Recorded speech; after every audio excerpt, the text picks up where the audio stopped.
Thank you. Oh, yes. It was a good meeting. Yeah, okay.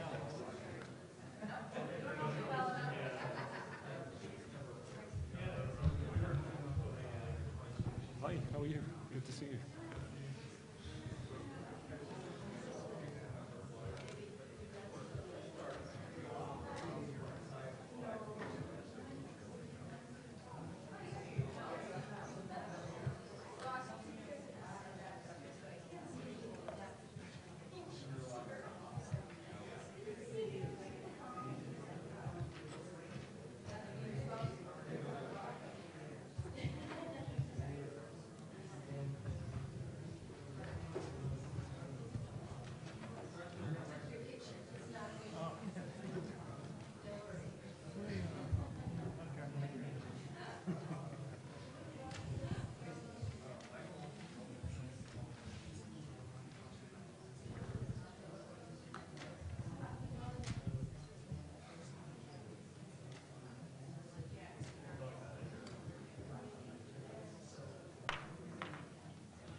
What is the name of the person who asks the questions? I don't know call the number because it's not. Isn't just like the questions. Okay, Mike Gill. What's his email? He's the only one that he gives to us.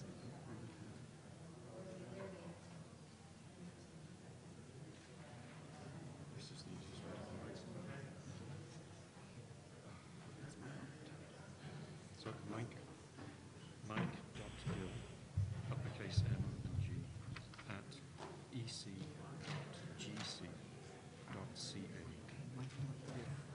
I'll email on the telephone number. That's the number, Okay, great. Can I have and that? that's the code. Okay, I'll just do that right during the thing. Okay. I'm going to need it back, though, because that goes at that table right there. Okay.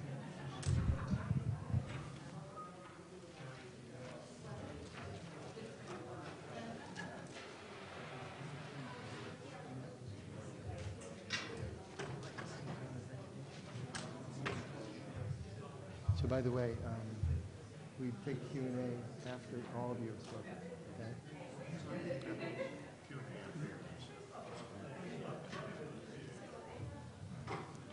We've already had a run through and we come in on about 15 minutes. Oh, that's excellent. Good. Okay.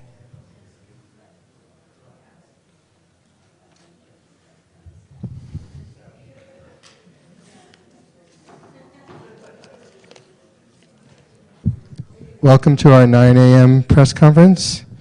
This is on the Arctic Report Card 2013, and Monica Allen from NOAA Communications will introduce the speakers.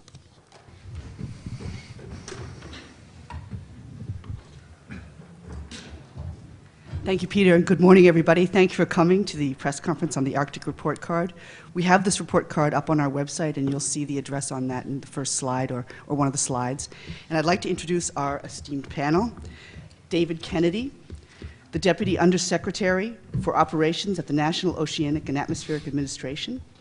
Martin Jeffries, the Principal Editor of the Arctic Report Card, and Science Advisor to the U.S. Arctic Research Commission. And Don Perovich, who is a professor at the Thayer School of Engineering at Dartmouth College. And Howard Epstein, who is a professor of environmental science at the University of Virginia. And I'll turn this over to David, sorry. Thank you. Welcome, everyone. Thank you all for coming today for the rollout of the report card. The Arctic is a fragile but important part of the world. what happens in this region affects the entire globe. Over the last 30 years, the Arctic has become a warmer, greener place with less sea ice. These changes are affecting humans and wildlife in the Arctic and beyond. While declining sea ice is opening up possibilities for energy extraction, fisheries, and shipping, the changes are creating significant challenges for the people that depend on the Arctic's natural resources for sustenance and cultural identity. And the environmental changes are affecting weather and climate in and beyond the Arctic. The U.S. is one of 8 Arctic nations that has made the sustainable use and stewardship of this important region a top priority. President Obama released the national strategy for the Arctic earlier this year, and NOAA is planning to release the NOAA Arctic Action Plan soon. The goals of the national strategy are clear. Advance U.S. security interests, pursue responsible Arctic region stewardship, and strengthen international cooperation. At the foundation of each of these goals is scientific information on the Arctic on which to base decisions. The report card first begun in 2006 and updated annually. The Arctic report card provides foundational science and key information that is essential to accomplishing each of the aforementioned goals. It's my great pleasure to introduce Dr. Martin O. Jeffries, who, with his panel of experts, will provide you with an overview of this year's Arctic report card. Martin? Thanks, Dave. Well, good morning, everybody, and welcome today to the official release of the 2013 update to the Arctic report card. In a nutshell, this year's Arctic report card says there were fewer extreme snow and ice events in 2013 compared to the previous year, 2012.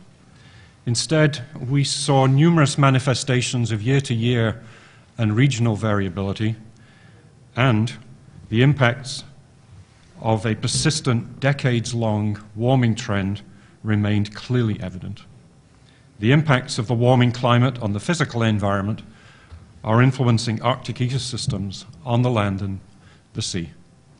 We'll add some details to that brief summary in a moment, but first I'd like to make just a few general remarks. First, I want to thank the NOAA Arctic Research Program, the principal sponsor of the Arctic report card. And I also need to thank my co-editors, Jackie Richter-Menger of the Cold Regions Research and Engineering Lab, and Jim Overland of NOAA Pacific Marine Environmental Lab. And, of course, there wouldn't be a report card without the many authors who contribute the essays that make up the report card, and the section coordinators who solicit the essays, assist with editing and liaising with the authors, and writing the section summaries. As David said, this is the 7th annual update to the Arctic report card, first published as the State of the Arctic Report in 2006. This year's report is the work of a large international team of authors. There are 147 authors, a new record, from 14 different countries who prepared 18 essays, describing the state of different components and key indicators of the Arctic environmental system. All the essays were subject to independent peer review facilitated by the Arctic Monitoring and Assessment Program of the Arctic Council. Key highlights from the essays are presented on the front page of the website, which is now live. And also on the front page, you'll find a video and the URL for the website address, summarizing what's in the report card. So what do we have to report about the Arctic environmental system this year? A few moments ago, I mentioned that in 2013 we've seen numerous manifestations of year-to-year and regional variability and the continuing impacts of a persistent, decades-long warming trend. To illustrate regional variability, let's look at spring air temperatures and their effects in Eurasia and Alaska. Remember, Alaska is our Arctic, America's Arctic. Spring saw above normal air temperatures across Eurasia, as you see, the big red blob on the screen there. And with those above normal air temperatures, we saw a new record low snow extent in May across Eurasia. And that was just 1 year after the previous record had been set.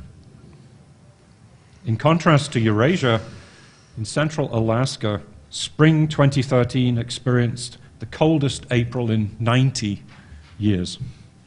And the first green shoots on trees, they appeared very late on the 26th of May, the latest since records began in 1972. To illustrate year-to-year variability, let's look first at summer 2013 in Greenland. The maximum area of the Greenland ice sheet that was subject to surface melting in 2013 was 44%. This was close to the long-term average, but much lower than the record that had been set only the previous year when 97% of the surface was subject to melting. The more typical melt extent in 2013 occurred during a summer when air temperatures in Greenland were also near their long-term average. In contrast, it was a hot summer in Alaska, just over here. So we see Greenland here, the blue for cold. Over here in Alaska, in the center of the state in Fairbanks, they had a record 36 consecutive days with temperatures equal to or greater than 80 degrees Fahrenheit, 27 degrees Celsius. And David and I have both lived in Fairbanks. We've both lived through summers in Fairbanks, and we can both say that that is rather warm weather for central Alaska, a state where there is not a lot of air conditioning. The hot summer in Alaska contrasted with a large, cool region that stretched from the northwest Atlantic across Greenland, across northern Canada, clear across the Arctic Ocean to north-central Eurasia. The summer in that broad swath was much cooler relative to the period of 2007 through 2012, a period when we saw record low sea ice extents. And I'll ask Don now to tell us more about sea ice in 2013. There was more sea ice at the end of summer of 2013 than there was at the end of summer of the record-breaking year of 2012. But the 2013 minimum ice extent was still 18% below the average minimum and ranked as the sixth smallest ice extent since satellite observations began in 1979. Moreover, the past 7 years have had the seventh smallest ice extents in the observational record. There's also been a continuing shift from older, thicker ice to younger, thinner ice. In March 2013, only 25% of the ice cover was more than 1 year old. The remaining old ice was mainly found in the western Arctic, adjacent to northernmost Greenland and the Canadian Arctic archipelago. In summary, I'd say that 2013 was another year in the new normal of reduced Arctic sea ice. As the sea ice retreats, the open ocean absorbs sunlight, and the surface of the ocean warms. Sea surface temperatures were particularly high in the summer of 2013 in the eastern Arctic and the Barents and Kara Seas, where the ice retreat began early. The long-term warming trend, including the loss of sea ice and ocean warming, has implications for other components of the Arctic system, including the marine and terrestrial ecosystems.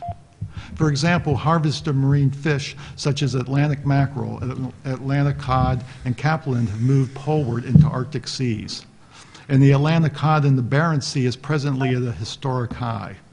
Clear across the Arctic Ocean and the Canadian Beaufort Sea, recent fish surveys have added at least a dozen, primarily benthic, that is bottom-dwelling species, to the Canadian Arctic marine fauna. Most of these new species were previously associated only with the Bering, Chukchi, and Alaska Beaufort Seas. The terrestrial ecosystem adjacent to the Arctic Ocean is also changing. Since satellite observations began 3 decades ago, the greenness or productivity of Arctic tundra vegetation has increased by up to 25%.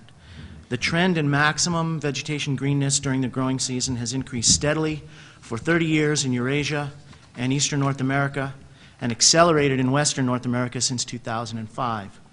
Although the length of the growing season varies from place to place, it has increased by an average of more than 9 days per decade during the satellite record.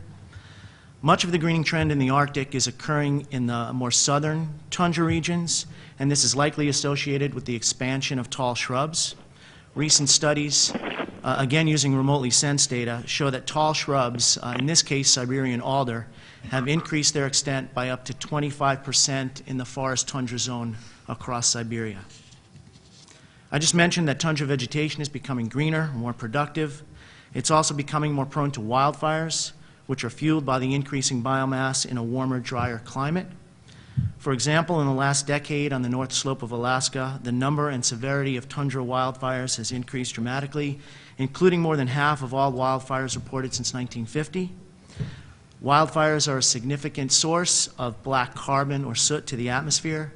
Since the early 1990s, black carbon in the Arctic atmosphere has decreased by roughly 50% due to economic collapse in the former Soviet Union.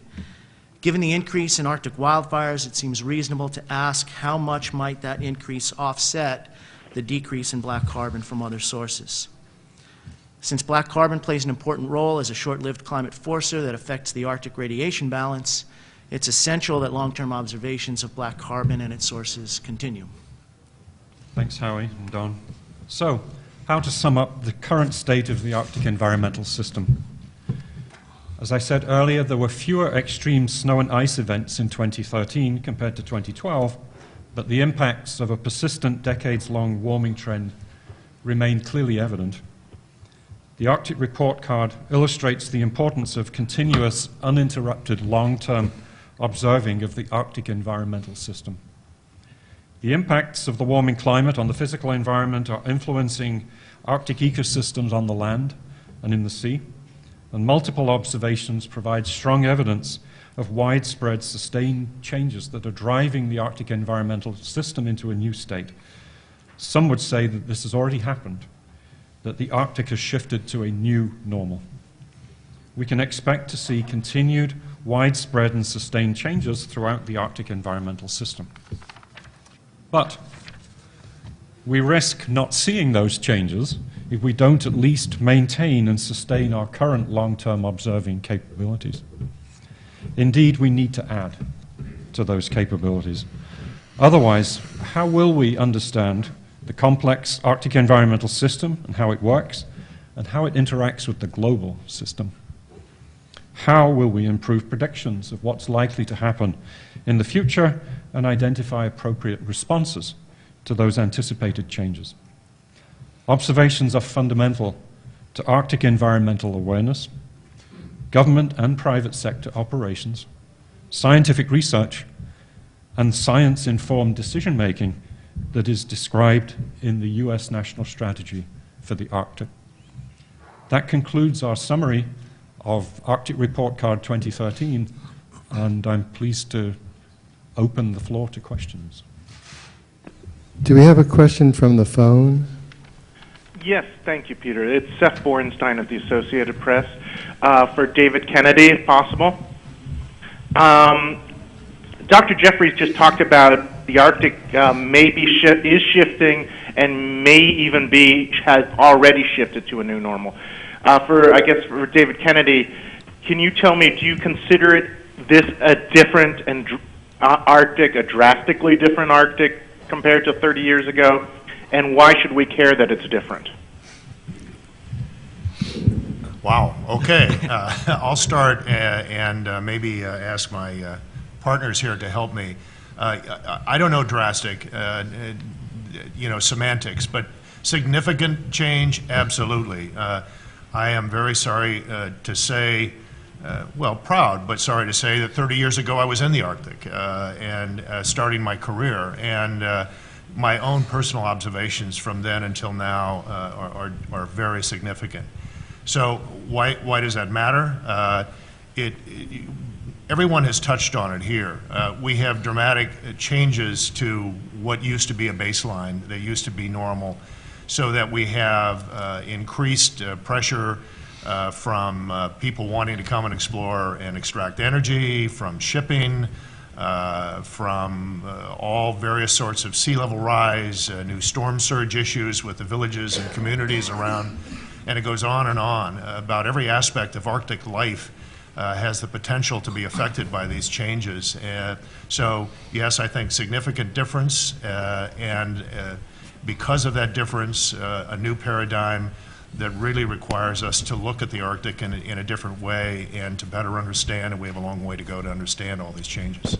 I would turn it over to any of my colleagues to expand on that.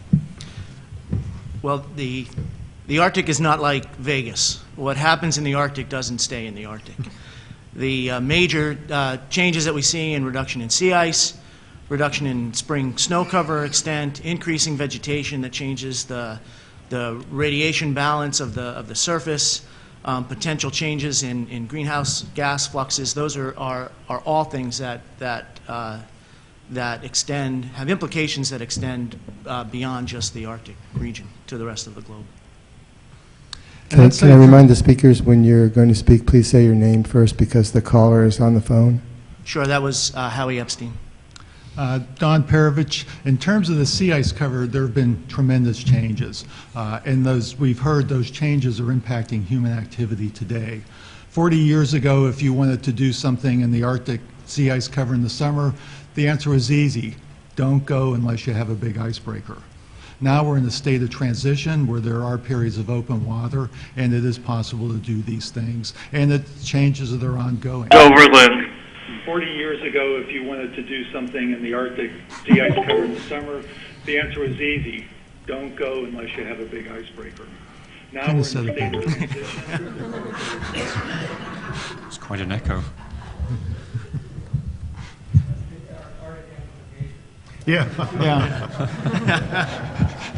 It doesn't stay in the Arctic. Do you want to come up here too and join us?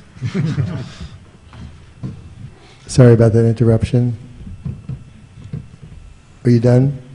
Okay. We have a question here.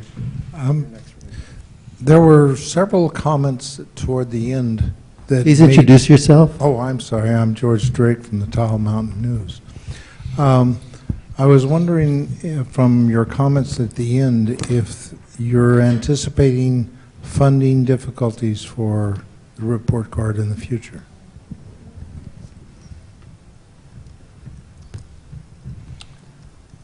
Well, I would say that the Arctic Report Card is an important publication for NOAA, and I can't speak for NOAA, but maybe Kathy Crane, who's in the audience, would like to say a few words, but I see for the foreseeable future the Arctic Report Card will continue.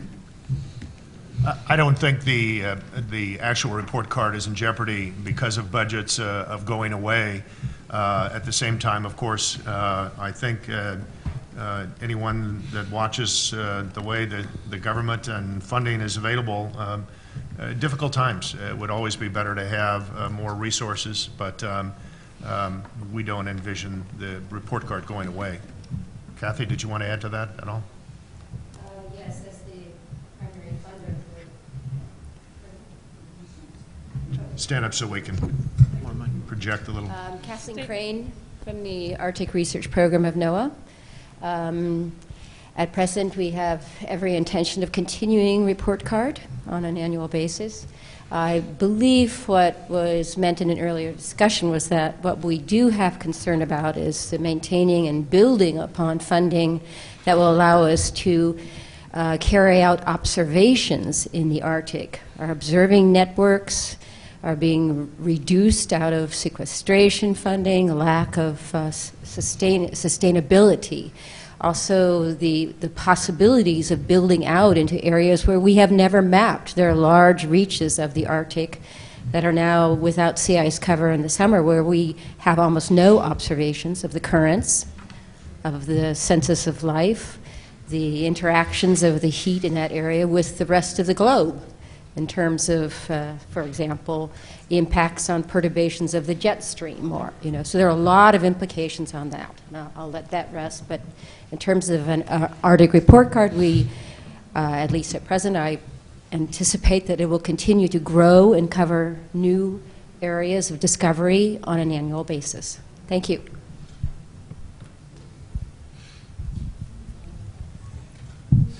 Jonathan Amos, BBC News. I think this is a question for Martin. Your little trip through the highs and lows, record highs and lows, is that what describes the new normal? Great variability? Yes, I think to a certain extent we can always expect inter-annual variability. We can't expect to be smashing records every year. There are going to be ups and downs, but those ups and downs are going to be superimposed on, nevertheless, a trend to a warmer Arctic and its effects throughout the Arctic environmental system. I have two questions from the web streaming chat. The first is from Sean Cockerham from McClatchy Newspapers. What does the panel think of the recent Nature climate change study linking Arctic melt to extreme summer weather in the mid-latitude continents? Well, this is a very interesting area of study and research that these connections have become quite evident in recent years, and there's been a number of papers published in the last year or two on research investigating this link between the changing Arctic, the loss of sea ice, and consequences for lower latitudes. And there is a growing body of evidence that with the loss of sea ice, the warming of the ocean, which then in turn warms the Arctic atmosphere, this perturbates the northern hemisphere circulation. Kathy, a moment ago, mentioned changes in the jet stream.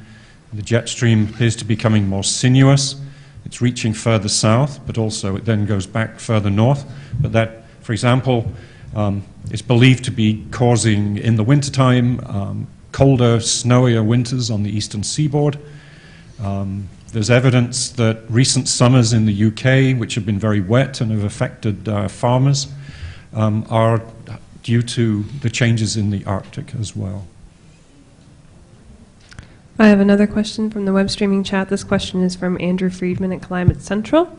What are the panel's thoughts on what kinds of observation systems are needed in the Arctic, including the ocean and the atmosphere, and whether there are concerns that countries such as the US and Canada are not funding these systems to the degree that is needed?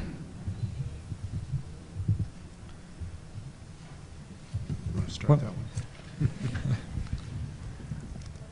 as to the latter part about, I can't speak for Canada, but in the US there are significant efforts to maintain and even increase the scope of our observing capabilities. A good example of that is the National Science Foundation started a new Arctic Observing Network program in late 2006, and that effort continues. And it's coupled to the efforts of other agencies that have observing programs in the Arctic. So the US is investing quite a lot of money in Arctic observing, but the fact remains is that the Arctic remains a very data-sparse and observation-sparse region at a time when we really need those observations to help us improve our understanding of how this complex system works and how we can better model that system and predict what will happen in the future.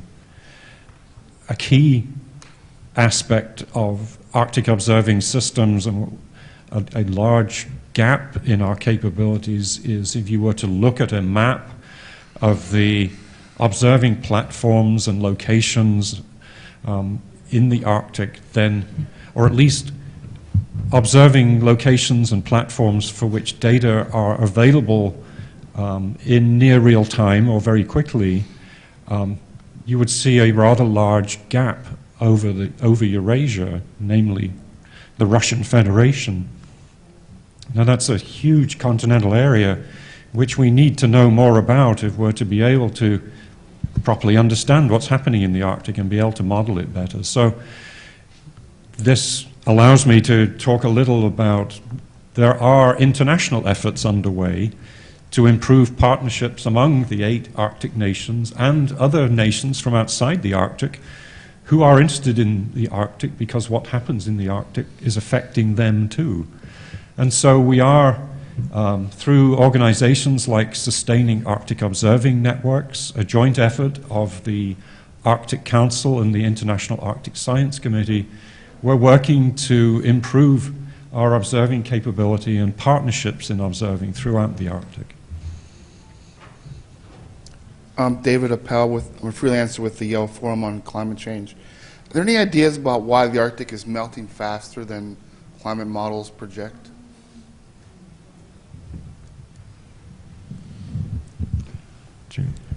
Well, in terms of the Arctic sea ice cover, at least, there was a major surprise in 2007 with the rapid ice loss that exceeded anything that models predicted. That sent everybody back to the drawing board. There was more observations made. Those observations were assimilated into models, and the models have improved in reproducing what's going on in the Arctic sea ice cover. There are a few issues that with feedback processes where if you don't treat those right, you can have your errors magnified. But I think in the most recent release of some of the models, they're really doing a much better job than they were 5 years ago. But we heard the term Arctic amplification just a few moments ago from the front here. So the changes we're seeing in the Arctic are driven in part by global warming. The Arctic is not isolated from the rest of the world. It's connected. And so the Arctic feels the consequences of warming at lower latitudes. But then that warming in the Arctic, which for example, has been leading to the retreat of the ice cover, that then contributes to amplification of that warming in the Arctic because as the ice retreats, and as Don mentioned earlier, as the ice retreats, we're seeing more of the ocean being exposed. Now, ice appears largely white. It's bright. It reflects a large proportion of the solar radiation in the summertime and the wintertime when it's sunny. But if you take away that bright cover that's reflecting heat and keeping the surface cool, and you replace it with a dark ocean, which absorbs a tremendous amount of solar radiation, you warm the surface waters. That then leads to more melting of the ice cover and retreat. And so we're seeing, as a consequence of that, at the end of the summer, the sea surface temperatures are higher than they have been. They're higher than the normals. For the sea ice, for the ocean to then refreeze in the fall, that heat that was absorbed in the summertime has to be given up again to the atmosphere before the water can freeze, before you can form ice. So that heat is then transferred back into the autumn atmosphere, warming it, which delays freeze up further because you need temperatures below minus 1.8, roughly, Celsius, to freeze the water at the surface to form the ice. So we're seeing warmer air temperatures in the autumn because of the transfer back to the atmosphere of the ocean heat from the summer heating. That delays the onset of refreezing, and in delaying the onset of refreezing, then the ice that does form is thinner than it would have been a number of years ago, when freeze-up would have been earlier. And that means there is more heat being transferred from the ocean through the ice cover during the course of the winter as the ice grows. So the winter atmosphere is warmer than it used to be as well. So this is Arctic amplification as we understand it. This is Howie Epstein. There's also a vegetation effect on amplification as vegetation grows and gets taller and extends above the snowpack. Incoming solar radiation will be absorbed by that radiation instead of reflecting off the snowpack below it. So there's a local and regional warming effect of increasing vegetation as well. I have another question from the web streaming chat. This question is from Emily Gertz at Popular Science. How did this year's ice conditions affect ice-dependent species like Pacific walrus and seals, as well as fish productivity? I don't think we have any information on that. There may be NOAA fisheries biologists and others who have information on that, but we don't have any specific information we can share with you. Sorry. Another question from the chat. This is from Yerith Rosen from Alaska Dispatch. This is a follow-up question to Sean's question. How solid is the evidence of an Arctic ice link to weather in the more southern latitudes, the change in the jet stream, the wetter UK summers, snowier East Coast winters, etc.? And how dangerous are these weather changes or weather extremes? Well, as I mentioned a few moments ago, there is a growing body of evidence for this link between the changing Arctic, the loss of the ice cover, and lower latitude weather impacts. There isn't, and this is not a surprise, I think, that the scientific community, this is a subject of vigorous debate. That it's generally accepted, I think, that these links exist and that there is this growing body of evidence, but it is very much still a subject for research to understand the processes by which this happens.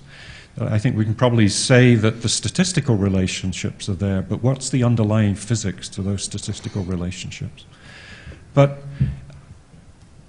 this matters because it's generally accepted that the consequences of global warming include more extreme weather, and the impacts of a warming Arctic and loss of sea ice on weather at lower latitudes are more extreme events. And I think we've seen that with UK weather in recent summers. The UK is wet normally, but it's been even wetter.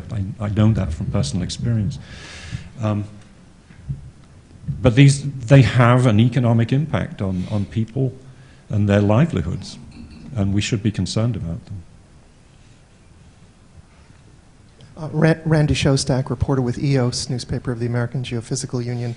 While there's a lot of key information in this report card, how might the report card make an added difference beyond earlier reports in terms of translating into additional research and policy measures, including, for instance, with the U.S. being the upcoming chair of the Arctic Council? There's no question that this sustained data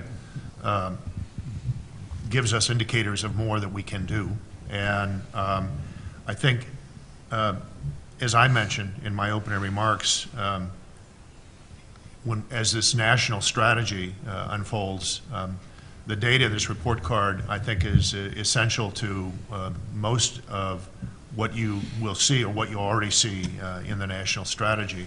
And so it is significant. The mention of the collaborative nature already of this report card, I think the 147 authors. So this report card is gathering data from just a tremendous wide variety of scientists throughout. And all of that data, ultimately, I think will end up driving some of the policy that the national strategy is now prescribing. I think it's important to add that the report card is a statement of what's happening, and we don't identify whether that's good or bad. That's for the reader to decide. And we don't editorialize, if you will, and say, well, we need research into this area or that area. We need to investigate this again. But we hope that the reader, particularly the scientific research community, both within the US and internationally, they can use the report card to gain a broader understanding of the current state of the Arctic and potential new research directions and needs. Harvey Leifert, freelance. I'm looking at the one-page summary up on the screen, and with regard to what in Africa we call the charismatic megafauna, I see that musk oxen are increasing while caribou and reindeer are decreasing, and I'm wondering why that is, and there's no mention of polar bears. How are they doing?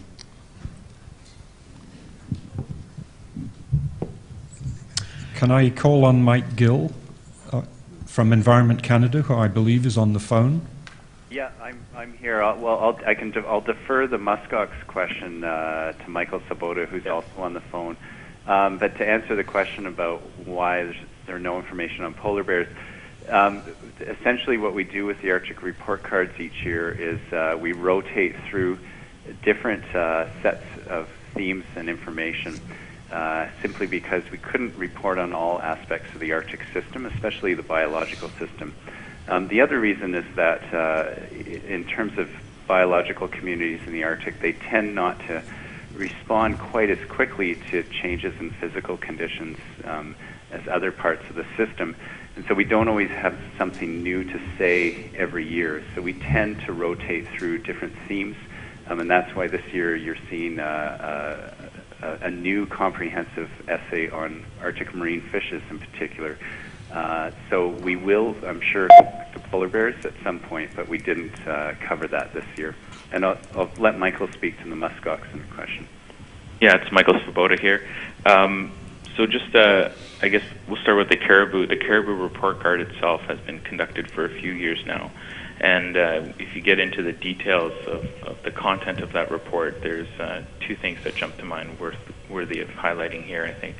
One is there's becoming more evidence of the cyclical nature of the caribou populations throughout the Arctic. Both local traditional knowledge as well as scientific information is reporting that. And right now it seems like the caribou cycle throughout the Arctic is at a low point for many of the populations waiting to come back. The muskoxen story is a little bit different. Historically, they've spread geographically and increased in number from smaller ranges of the past. And a lot of the conservation and reintroduction efforts are coming to a head where many of the populations have recovered from lows, let's say, of the past. So that species story is a little bit different with respect to the conservation efforts and the outcomes from that. From those efforts on the population abundance numbers itself. Thanks, Mike and Michael. Can I just get an ID of the two people who are on the phone again? Mike Gill and Michael Svoboda, Environment Canada. Yes. Yeah, we're with the Circumpolar Biodiversity Monitoring Program of CAF as well. I have another question from the web chat. This is a question from Kristen Marshall at Climate Wire. Are there regulations or laws that you think should most be a priority for Arctic nations, the Arctic Council, or any other body? Or are there already enough rules and or legal frameworks in place to protect the region?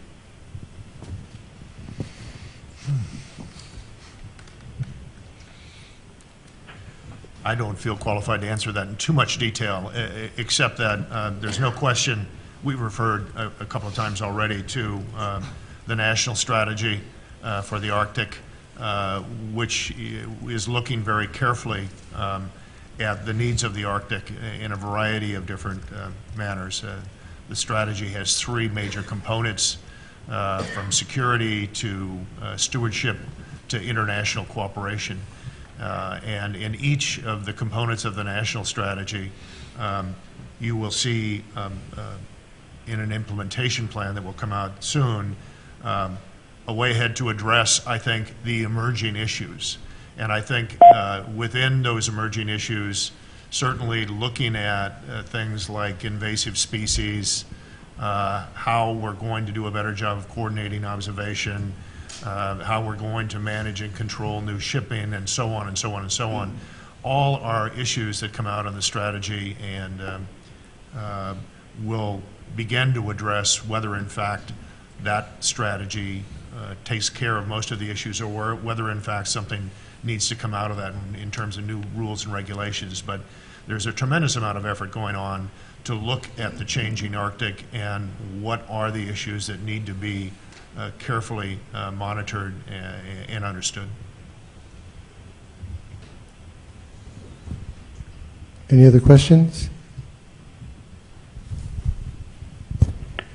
Yes, Randy Shostak again with EOS. Dr. Jeffries a few moments ago mentioned that the report card doesn't come out with qualifications as to whether things are good or bad. But as was mentioned earlier, there are opportunities that are coming about because of these changes. And I wonder if you could address those opportunities, including shipping opportunities and oil and gas, and what should the best approach be for those? Well, yes, the retreat of the sea ice is the poster child, I suppose, for this aspect of Arctic change and the potential commercial and other opportunities. And we hear a lot about the potential for trans-Arctic shipping, the shortening of the sea route between Europe and the Far East. Also potential increases in so-called intra-Arctic shipping, So that's just going into the Arctic and going back out the same way you came. Increase in cruise, the cruise tourism, mining, mineral resources, oil and gas, and so on. So these are, some people would look upon those as good. They're opportunities, commercial opportunities, and they're to be expected. It's quite normal.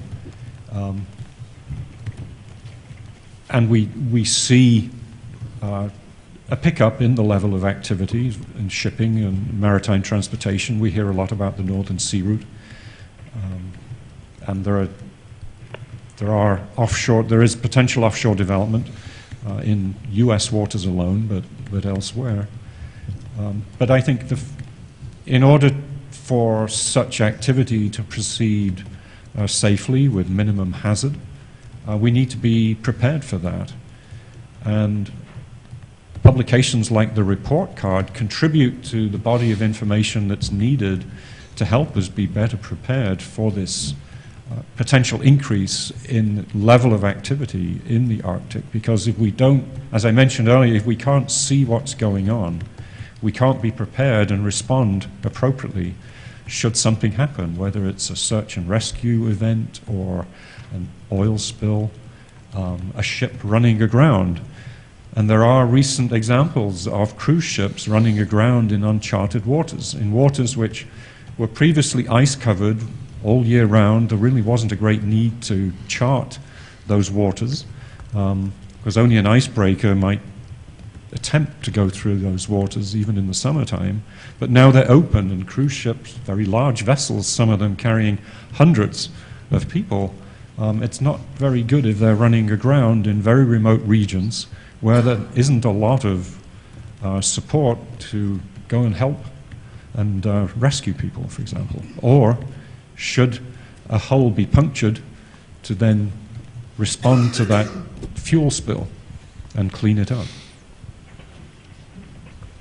I believe there's another question from Seth Borenstein on the phone. Yes, thank you. And this may be for Michael Svoboda, but if someone can handle it. In the report itself, it's very piecemeal about reindeer and caribou. This herd, that herd, different time frames. Is there an overall figure or an overall estimate you can give us for shrinkage in the number of reindeer and the number of caribou? I mean, adding it together, and trouble is it's all different time periods. Is it fair to say in the last couple of decades that there's a million less reindeer and caribou? That's what it looks like, at least 500,000 or 600,000 in Russia alone. Can someone address reindeer and caribou numbers? Seth, it's Mike Svoboda here. Yeah, the report card itself was deliberate in the way that it presented that story, and I know that it's nice to try to get an overall where things are at, and we can add up those, get a number. But I think the take-home message is how we've presented it, that there's a number of historical and regional reasons for that. For example, in Russia, you had the increase because of, I think Martin talked about the collapse of reindeer herding and releasing of a lot of the domestic reindeer into the wild reindeer populations. And so those stories really aren't at a pan-Arctic level impacting, or you kind of have to have that context when describing the ups and downs of the various ranges. But to go back to the bigger picture and talk about what's the take-home message, I think in the summary it talks about many of the herds at the overall level are at all-time lows, although there are some that are holding on and so on. And this information, excuse me, is changing monthly as numbers for last year or the coming year are coming in, and we continue to monitor that. And when you say herds, are you talking reindeer or caribou? I mean, I don't mean to... No, that's okay. So from the report card itself, we depend on a network called KARMA, the caribou rangifer scientists throughout the Arctic that have come together to kind of share their data and see what's going on at the large scale. They're focused on rangifer species that do not include the Perry caribou and do not include domesticated rangifer species. The word caribou and reindeer is more common term, so it's more dangerous, or not dangerous, but just it gets more confusing. So the rangifer species that don't include the Peary caribou or domestic reindeer.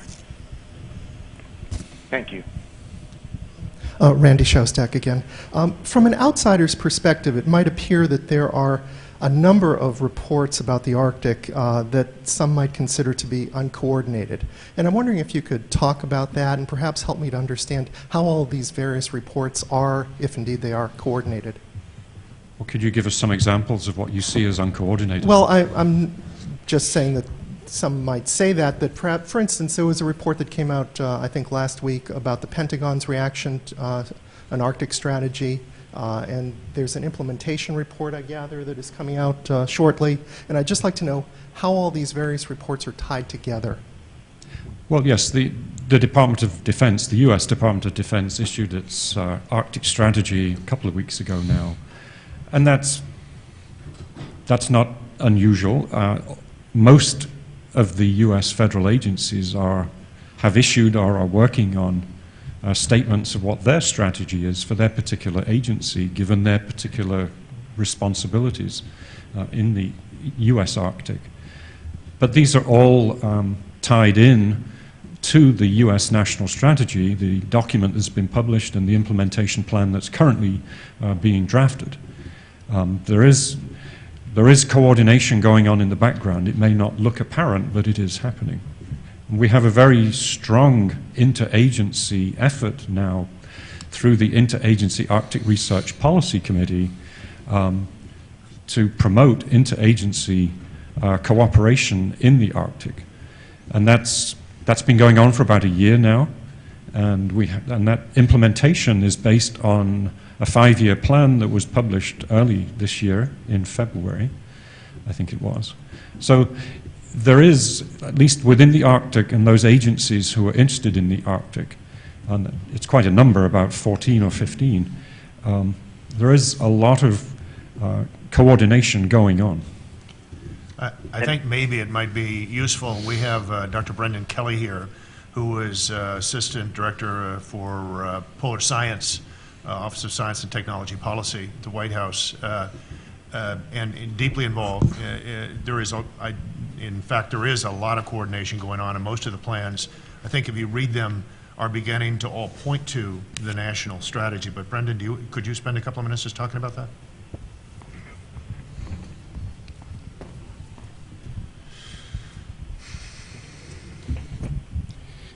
Yeah, so Brendan Kelly, Office of Science and Technology Policy. It's a fair question. I mean, it's easy to look at the increasing plethora of reports and activities in the Arctic, but it's half full at the same time in that we need all of these activities across the government and internationally in order to confront the issues that we are reported in the report card. And so as David said, the national strategy for the Arctic, to a large degree, is about trying to make clear, particularly to external audiences, how these different efforts fit together. And also, this is Mike Gill, again, with Environment Canada. One other thing to point out is that while there is a lot of different reporting going on in the Arctic, and it appears to be uncoordinated, the good news is that the Arctic Council and its working groups, so like AMAP, CAF, PAIM, and so forth, do a lot of work in terms of coordinating the science and the reporting on major aspects of the Arctic system, and a lot of that information makes it into the Arctic report card. So we just had recently, earlier this year, the release of the Arctic Biodiversity Assessment by CAF, which is a huge effort to coordinate basically everything we could possibly know about Arctic biodiversity today. I have another question from the web streaming. This question is from Andrew Friedman at Climate Central. There's a pending Senate bill that calls for funding to the tune of about $2 billion, I think, for new U.S. icebreakers. While that is being portrayed mainly as a national security, Coast Guard, military issue, how important would new icebreaking capabilities be for science in the Arctic? Well, and what might seem ironic to some, that with the retreat of the ice cover, some might ask, well, why the heck do you need icebreakers? Well, you do, because the retreat of the ice cover is occurring in the summertime. Yes, that opens up a lot of water where you might not need a big, heavy icebreaker, but there is still ice just over the horizon, and it can move very fast and be quite unpredictable on short time scales. But the fact remains is that the ice retreats we're seeing is occurring in the summertime. There's always going to be ice in the wintertime. And given the potential scale of new development, economic development in the north, we need to be prepared for year-round operations in this new Arctic, whether it's in the summer with reduced ice cover or it's during the winter, when we will always expect there to be ice cover. It may be thinner ice cover, which makes it more accessible because it's easier to break the ice when it's thinner. Don Perovich, just to add, I mean, the icebreakers just provide a unique platform to study what's going on in the atmosphere, the ice, and the ocean. It enables us to get out there, make interdisciplinary measurements, and really start to get a sense of what the impacts of these changes are. I know I've been on several cruises where we've had an opportunity to see how the changing ice is affecting marine productivity. And without that icebreaker platform, it would be exceedingly difficult to do that work. So they're a wonderful asset to have. Just as the retreating ice cover is providing potential opportunities to the private sector and commercial interests, it's providing great opportunities to the scientific community to get into regions which were previously much more difficult to get to undertake scientific investigations. But you still need an icebreaker to do that, even in the summer. I have another question from Yerith Rosen of the Alaska Dispatch.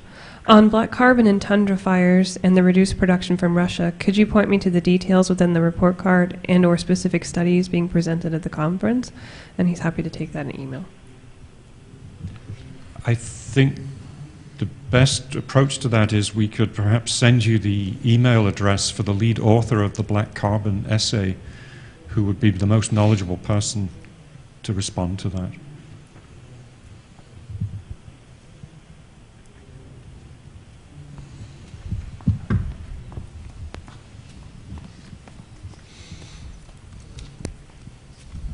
David Appel, freelancer for the L Forum on climate change. Is there any sense among scientists that national governments, especially Canada, are obstructing research, underfunding research, etc., due to their economic interests and security interests in the Arctic? There's an article today in somewhere that 22% of interview requests to Environment Canada were declined. And I'm just wondering, and I've read more about Canada obstructing some of their scientists. Can anyone talk to that? Well, that's Canada and this is the United States, and we don't know what motivates the Canadian government to do the things that it does. What about on the phone? I'm sorry? What about the guy on the phone? The guy on the phone. Two guys on the phone from Environment Canada. Any comments about that? Well, it's Mike Gill here with Environment Canada. I can't really speak to that or am authorized to speak to any policy issues within the Canadian government. I will say that Environment Canada did lead for 8 years the Circumpolar Biodiversity Monitoring Program, which is a pretty huge effort to coordinate Arctic biodiversity monitoring and has been a pretty big contributor to the Arctic report card. So, from that front, there are some very positive things that are going on, but I can't really speak to the broader policy issues. I would say that regardless of what the Canadian government is doing in terms of declining interview requests for its scientists and so on, Canada does invest a large amount of money in Arctic research. There are a number of big projects. I can think of the ArcticNet project, a multi-million Canadian dollar 14-year program of investigations into the Arctic ecosystem and human health in the Arctic. The investigators in that project alone are wonderful collaborators with US and other scientists, just as the Canadian Arctic science community in general is a very good collaborator, is always looking to work with scientists from other countries. Do you have any other questions? Okay, thank you very much. Thank you, panelists, for your presentations, and thanks everyone for participating. Our next press conference will take place at 10:30. We're entitling it Nuclear Weapons Testers Beware, New Technologies for Testing Treaty Verification.